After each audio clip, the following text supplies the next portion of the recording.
Aloha, welcome to the Peace Projects. I'm Cindy Paulos, and I'm here with a wonderful friend, and she's part of our Peace Projects team, Deidre Teagarden, the Executive Director of the Nisei Veterans Memorial Center. Deidre, it's so nice to have you here.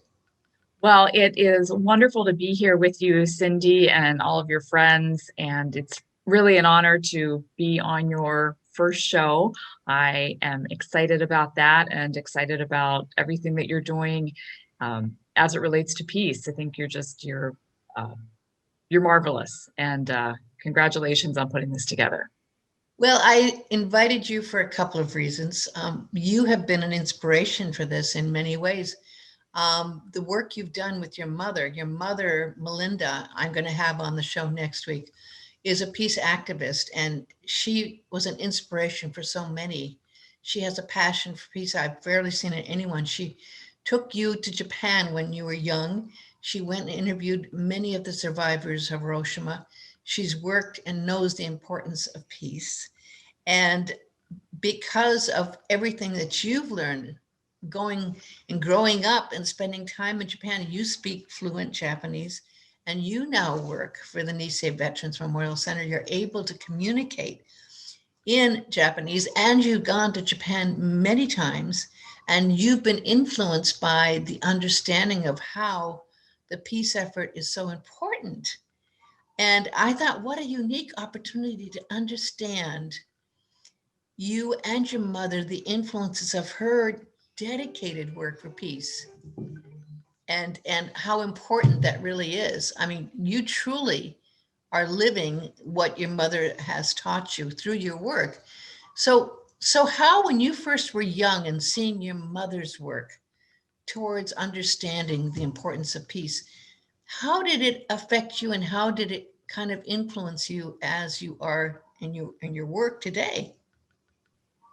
Well, I definitely am. Both my brother and I are very thankful to our mother for taking us to Japan back when she did. We lived there for several years, and yes, she was doing research on, at that time, interviews with A-bomb survivors in Hiroshima and Nagasaki.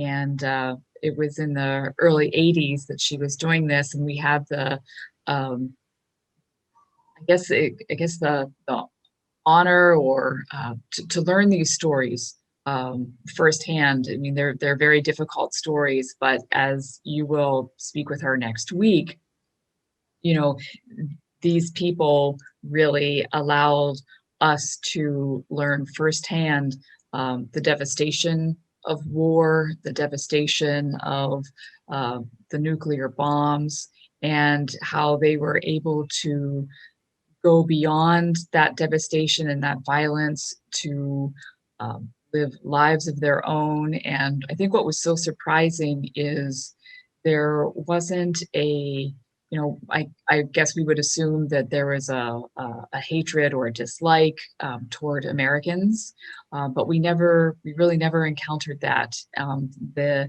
people that we met with had gotten beyond that to talk about the importance of never having something like that happen again. And so every day we just heard those messages of peace, and uh, not to focus on all of the travesties that had happened, rather take all of those, understand what they were, and move forward to make sure something like that never happened again. And I think that philosophy had a big impact on both my brother and I over the years, and to this day. And it's interesting, from that early influence, which is life changing, really. I mean, very few people could say they grew up, that are from the West, could say they grew up with that kind of background, to where you are now at the Nisei Veterans Memorial Center. Again, hearing stories from the very brave and valiant, and many times humble, beyond belief, humble survivors of those who fought in World War II, when the rest of their family and friends and countrymen were often put in concentration camp. They were put in internment camps. And meanwhile, they were out there fighting for peace, having to survive, and many of them didn't survive the battle of World War II. And you've heard some stories from them that are also life-changing. Yes, I mean the story of the Nisei soldiers of World War II is just one that is heart-wrenching, and at the same time is full of uh, valor. And these were men who a nation had decided were enemies just because of how they looked. Because Nisei means second generation Japanese, Sansei is third generation Japanese, but a lot of these men, primarily from Hawaii, and then of course on the West Coast, they were called aliens, and they especially on the West Coast, but also here in Hawaii, we had a definite internment story where the professors, the businessmen, the teachers, they were all put into internment camps. And on the West Coast, you have a much larger internment story. But yeah, so these people's parents were put in internment camps, shipped away, and yet their sons went to fight for America to prove their loyalty. And I think it was President Truman at the end of the war said to this specific group of Nisei soldiers, you fought not only prejudice on the battlefields far away, you fought it right here at home and won. And as a result, our Hawaii was transformed by their coming back, and opened up many opportunities for those next several generations of Japanese Americans. But they all went with those values of responsibility and loyalty and duty, and shame. Don't shame your family. You go and fight. You are Americans, and even though you're of Japanese ancestry. And yeah, there are so many stories that are just, you can't believe them. But we had one of our veterans in one of our oral histories said, we did what we had to do at that time. Um, Many of them came back, of course, started businesses, got into politics, but a common theme that we hear from them, it has been, war is hell. Don't go to war. Be nice to one another. It's just, what you lose is not worth it. So the stories and the sacrifices of those men and their families are something that we hold as our foundation. We share those, and we also like to share that message of let's not make these same mistakes again, whether it's internment or So beautifully put. And I can't help but think as I'm listening to these stories and what you've been through and what they've been through, how important it must have been for them to learn to forgive, because the families, I mean, some of them lost everything and didn't get back what they had. There were people who were doctors, lawyers, there were wonderfully dedicated people who'd done nothing wrong who lost everything. There were these people who went and lost their friends who were Niseis who died. So many died in these battles, and the pain and resentment could have completely eaten up all of these people's lives if they didn't learn forgiveness. So I think there's a theme that I might like to explore a little bit, how forgiveness can bring peace. you're exactly right. I hadn't thought of it like that, but you're right. It is all about forgiveness, and in in every aspect of what we do, isn't it? Well, I mean, if we are to learn, as you have, from all these amazing stories, think of all the stories that are literally movies in your head that you've experienced from listening to these people's life stories. But if these people who have gone on to be leaders in their own right, even here in Hawaii, so many who are involved in politics, if they hadn't learned to forgive and change their course, if they had taken that anger and hurt and resentment and let it grow, they would have not been able to continue to just even where you're sitting right now, because the Nisei Veterans Memorial Center was built on the dedication of these people who were so brave and wanted and were so completely feeling that they had to do something important that was valuable, that was good from their experiences. Yes, there was a luncheon in 1952 where the returning 100th infantry guys got together and they adopted a motto of continuing service, giving back to your community. And each island here in Hawaii, that manifested itself in a different way. And for us here on Maui, it was basically our center, which took many years and many amazing people and lots of hard work to create. But it started with an intergenerational center. So on our campus, we have both a preschool and an adult daycare center. And then, of course, we have our center downstairs with an education center where we hold exhibits and an archive with over 200 special collections from Maui's Nisei and Sansei veterans.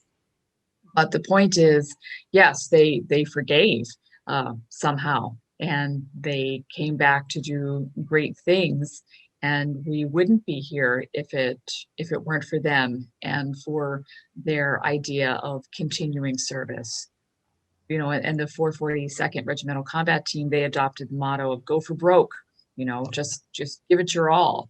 Yes. And I think those two mottos really share exactly what these men and their families were all about, because the families sacrificed so much also.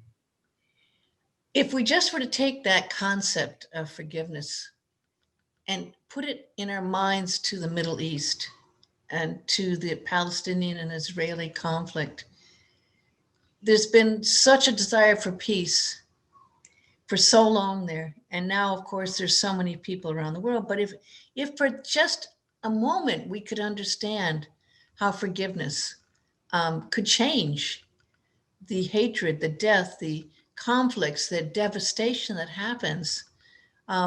But it seems so hard for some people who are so fatally wounded inside that they can't forgive, that seems to continue and perpetuate on and on, to the point where some people say, well, there never can be peace in the Middle East. How many times have you heard that? And people said they tried, and they failed.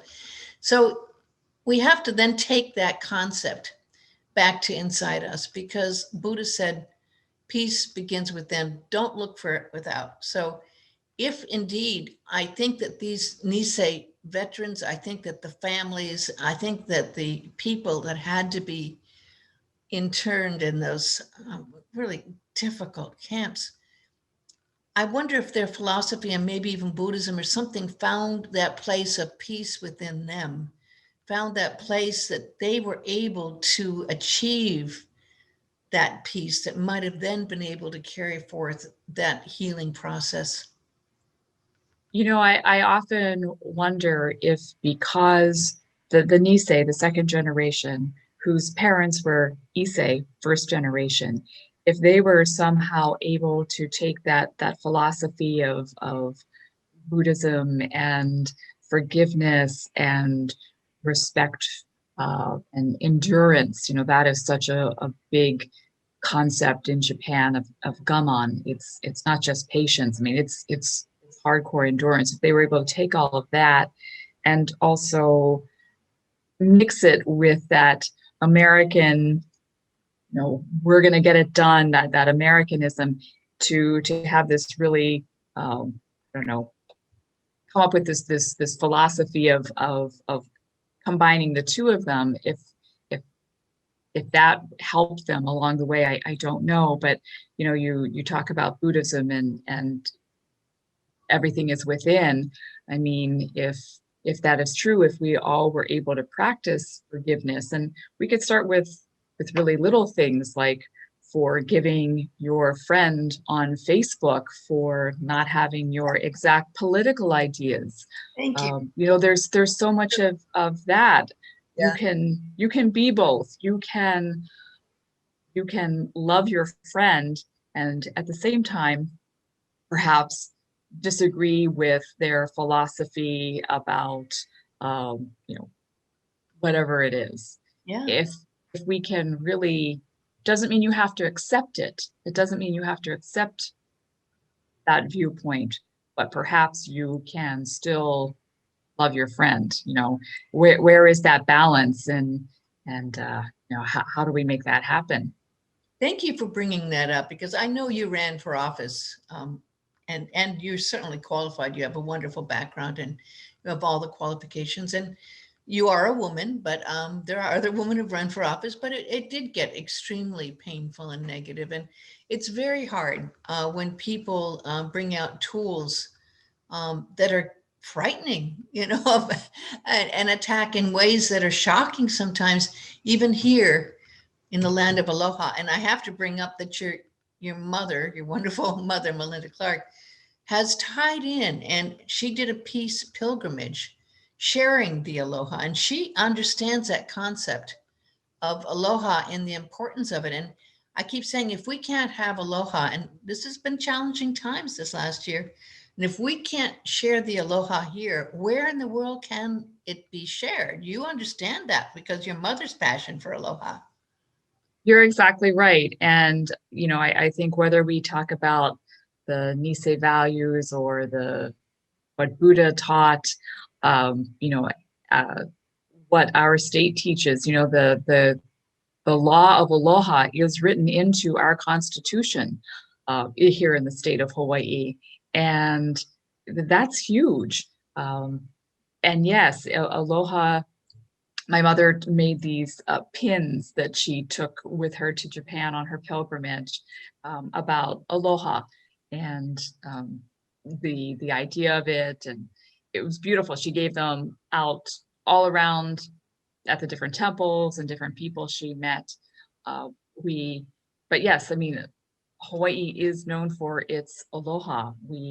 It's in our constitution. We talk about it, but sometimes perhaps we don't practice it as much as we could. And if you really look at the meaning and what aloha is supposed to do, I think that is just another way that if we actually practice that, practice the golden rule, wouldn't things be better little by little? And Aloha is needed, always needed, but it's needed now, especially because there's so many people who are full of fear. I see a lot of fear coming in about what's going to be happening politically, yes. Also, what's going to happen when visitors come back, and fear about people catching COVID-19, fear about so many things. And I have to see that seeds of fear, wherever there's fear, you can see peace going right out the window. Because fear is the opposite of having peace. When you're at peace, you're not full of fear. When you're at peace, you are finding that place inside where there's love and contentment and understanding. And it really is fear completely can dissipate that peace when you have fear. And I agree. And I think that you can still be cautious, Mhm. uh, but you can also have peace. It's not as if you have to be either or. I think this is just my opinion, but I think sometimes in Western culture, we jump to it's either this or it's that. Mm. You're either right or you're wrong. If you don't agree with me, I can't speak to you anymore. I mean, we are maybe it's a divisive mentality. Whereas, and again, just my own opinion, and this is growing up for many years in Japan and China and living there, there's more of that middle area. There's more of that gray area. You can be peaceful, but you can be cautious. You can endure, but you don't have to accept poor treatment. There's a way to balance the two, and I think if we could find as humanity more of a balance. It doesn't always work, of course. There are extreme situations, and it, that's just the way it is. But I think that there's a way that we can practice more of a balance and realize that you can be afraid of COVID, um, so therefore you can be cautious, and you can wear your masks, and you can wear gloves when you fill up your car with gasoline, if you still have a, gasoline car. There are things you can do, but you can also be at peace. And to find perfect, that perfect balance, that is the holy grail. Well, that's also in Buddhism called the middle path, which is Buddhism is called following the middle path for that reason, for exactly what you so beautifully said. Because when you are in that middle path, and sometimes that middle path can be called also a razor's edge, because you can slip either way and fall off. But yeah, it doesn't have to be either or. If you are centered with your intention on that path, and an intention again of resetting yourself, of doing something good and working for good with peace in your heart and peace in your soul, then yes, all the rest teaches us as we go. And it's not easy. I mean, because we are facing a lot. I understand that. When I got that UNESCO Peace Award, I was so blessed to be on a webcast like this. It was really my first big webcast. I didn't have a light. I didn't have any other things, but there were people from everywhere working on peace. People from Nigeria, people from Japan, people from South America, people from Canada, people from all around the world. And when I was able to see that this is a worldwide thing of people working everywhere, understanding that importance of peace. And that is, yeah, we're not perfect, but that is part of their intent and understanding of how important that is. And there's people like your mother that raised you to understand these things. I think there's probably more people alive right now understanding the importance of peace than ever before.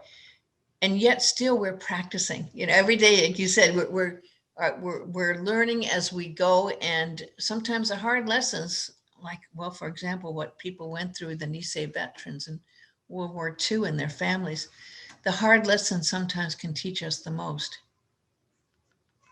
That's very true. And if we practiced peace, or if there were more peace classes or in school, yeah, and I know that they are, people can get their degree in peace education. Really? But I know Rotary does a peace certificate, and there's this. There are other peace institutes out there which are wonderful, and if we were able to take that idea of peace and make it a little bit more mainstream, I don't know. I mean, everybody knows. I don't know. I'm just pontificating, but one of the things my mother talks about a lot, and it really helped me, was observation versus judgment. I think as humans, we have a tendency to judge. We judge others, we judge ourselves. Everything is a judgment. And if we were able to just kind of shift our mind and think of judgments more as observations, Yes. if you look at something as an observation versus a judgment, it's a different feeling. And she talked about that a handful of years ago, and I always try to have that in the back of my mind, to look at something, whether it's something I've done, maybe I didn't do my Zoom correctly, maybe I forgot to put the camera on. Oh, what a horrible mistake. Well, actually, that's a judgment. Maybe I just observe and then learn for next time. But that's a tiny, ridiculous example.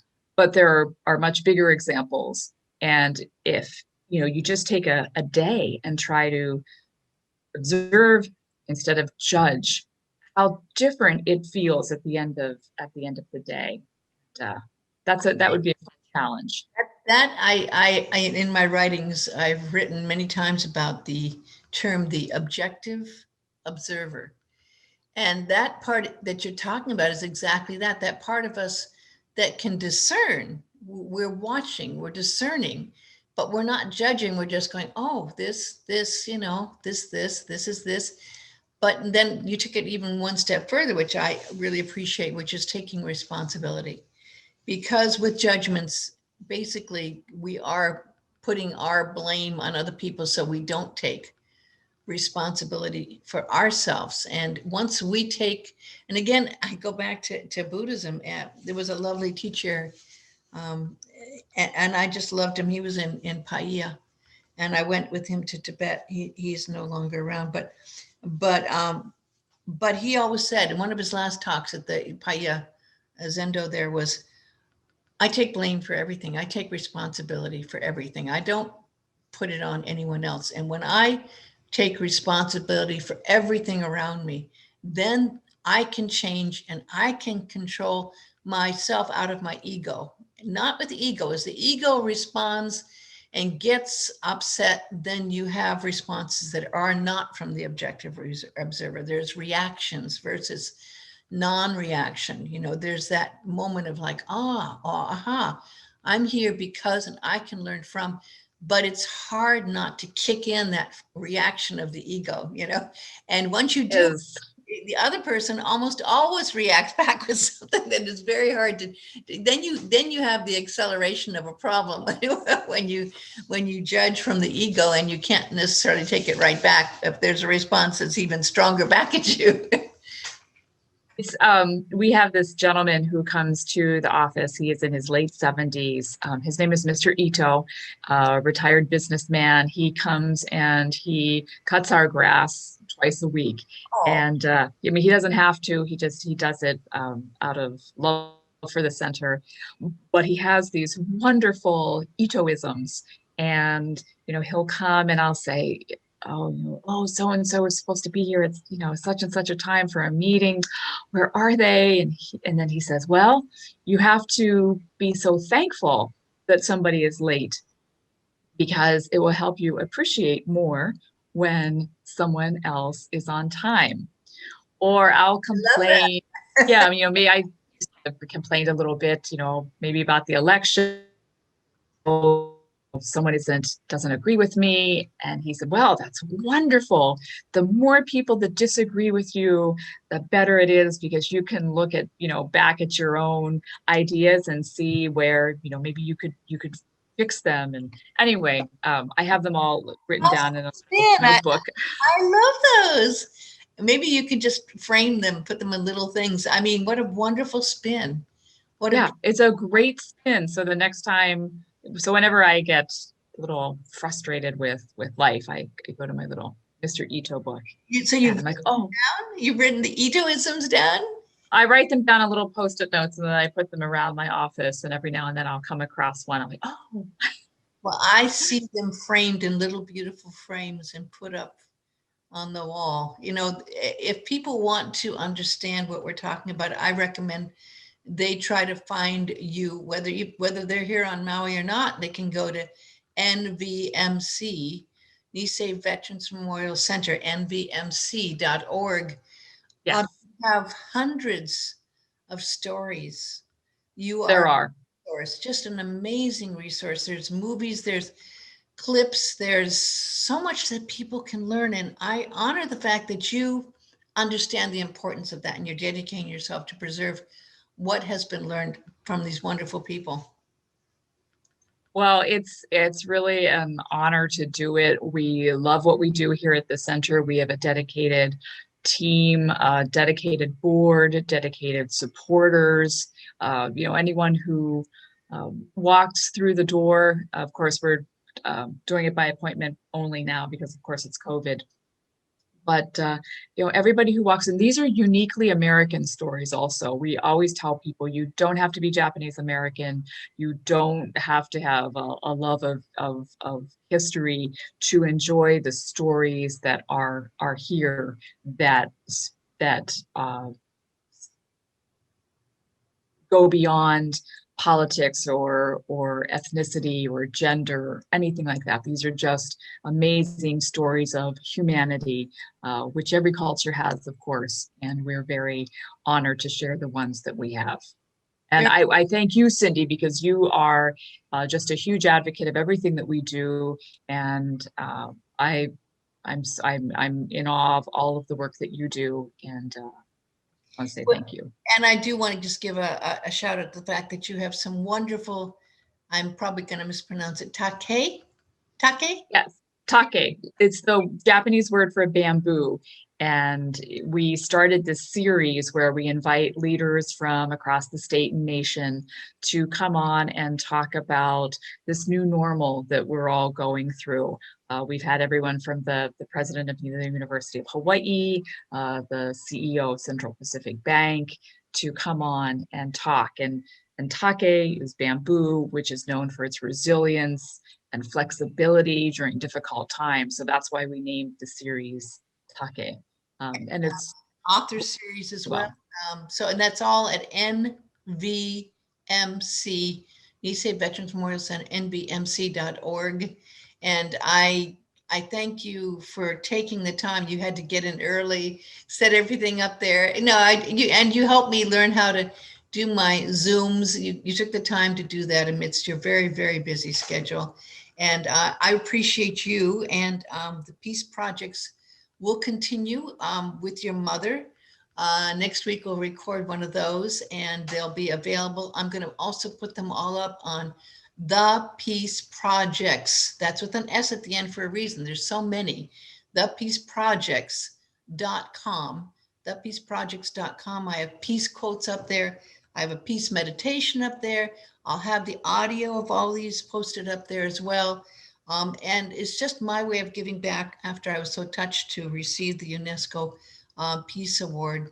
And so it's just my way of saying, yes, this is something I can give back as you give back. And what an honor to be here with you today. I thank you so much. A big gasho, a bow of gratitude to you, beautiful Deidre Teagarden. Thank you, and thank you for what you do.